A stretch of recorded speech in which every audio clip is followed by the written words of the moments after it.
Well, Human Rights Watch is calling for Australian women and children remaining in camps and prisons in northeast Syria to be allowed to return home. It follows the release of a report detailing how other repatriated children are successfully reintegrating into their home countries. Joining us live with more is Sophie McNeill, researcher at Human Rights Watch. Sophie, appreciate your time. Thank you. I understand that researchers followed around 100 kids as they were resettled in a range of countries. What were their findings? How are these children adjusting? Sure, Ash. Well, what we found is that the vast majority of them are reintegrating really well. Some of them are at the top of their class. So we did more than 80 interviews with family members, mental health professionals, social workers in a whole range of countries. So Germany, the Netherlands, Sweden, Kazakhstan, countries that have been a lot quicker than Australia has in bringing their citizens home, because we really just wanted to see how these children were faring. And yeah, it definitely shows that despite the horrors that these young children endured for years on end, that they managed to adjust really quickly. And really, I think it's the evidence that there's no reason why Australia shouldn't be bringing home the rest of these 30 Australian children that are still trapped in these terrible camps. And we'd like to see them home as soon as possible.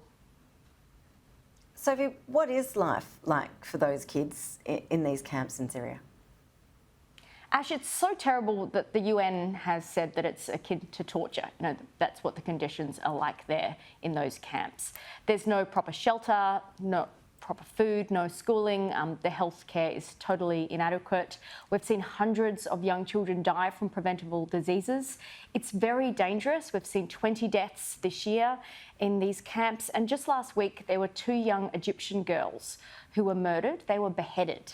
Their bodies found in a sewer in the camp. So it's a place where ISIS targets people for radicalisation and recruitment. And it's why the safest thing to do is to bring these kids home as soon as possible, because leaving them there, not only are they at risk from death from disease and terrible malnutrition, but they could be targeted for recruitment. So it's, the resounding kind of judgment from the security agencies is that it's much safer to bring them home to Australia than to just leave them to sit there and fester for years more on end. That might be the findings of the security agencies, but a lot of Australians are still pretty nervous about that concept. What would your message be to Australians who are worried that having these families repatriated to Australia, that they could pose a risk to our safety here?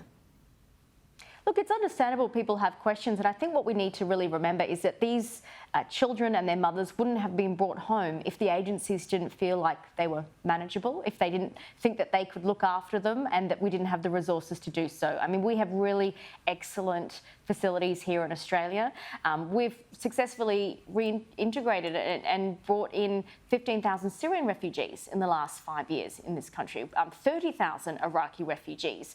And those families have gone through similar, displacement, loss, have witnessed violence. Some children have had little access to schooling in some of those circumstances as well. So we really do have the expertise that we need to reintegrate these kids from the camps well.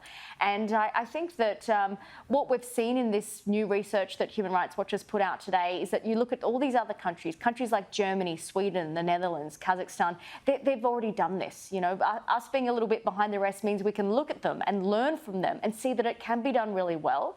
It isn't a risk to security. On the whole, people in these other countries have been cooperating with security agencies, and only a minority of people have actually been charged upon returning. And so we know that in Australia there's been no charges laid yet.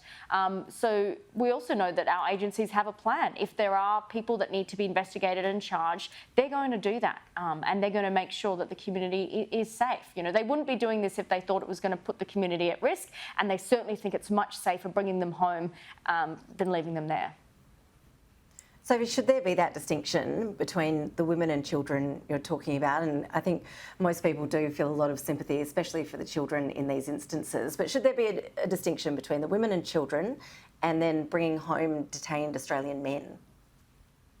We think that every Australian citizen has the right to be looked after by their government and returned to their country. And we know that the Kurdish authorities have said that they can't look after all these foreigners anymore. You know, for years now, they've looked after, there's still 10,000 foreigners there in that part of Syria being looked after by the Kurds, and they've begged foreign governments to bring them home. What our message is clearly is that the most vulnerable need to be brought home first. So yes, the children, I mean, there are Australian children right now in these camps who've got shrapnel in their bodies that desperately need urgent health care. The kids who came home last month, they're stunted. That's how malnourished they are. I spoke to the family of one of them yesterday, and an 8-year-old girl is weighing the weight of a 5-year-old. You know, their teeth are rotted.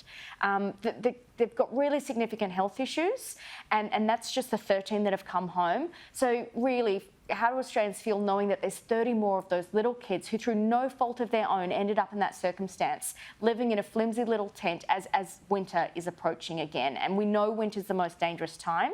TB's rife in the camp. Everyone's really unwell and malnourished. We fear that there will be the death of another Australian child if the government doesn't act soon to bring these other children home. Sophie, while we have you, I'm keen for your thoughts on the release of the economist Sean Turnell. We just had this story before you. He's been released from this Myanmar jail. Do we read much into this more broadly in terms of the regime's direction there, or as the report earlier detailed, I mean, the people who are still there, we're talking thousands and thousands of people being detained without cause?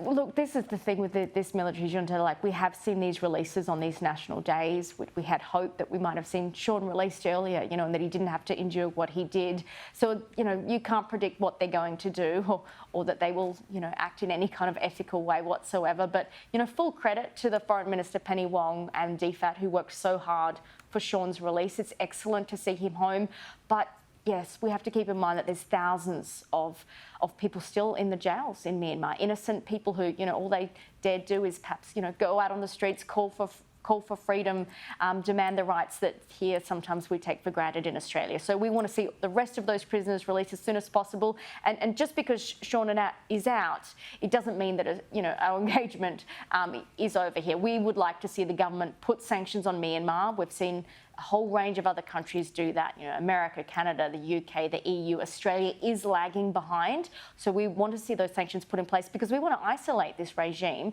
that is behind, you know, crimes against humanity there. It's horrific what's going on in Myanmar right now. Absolutely, but a huge relief that Sean Turnell is finally home. Sophie McNeill from Human Rights Watch. Always appreciate you making the time. Thank you. Cheers, Ash.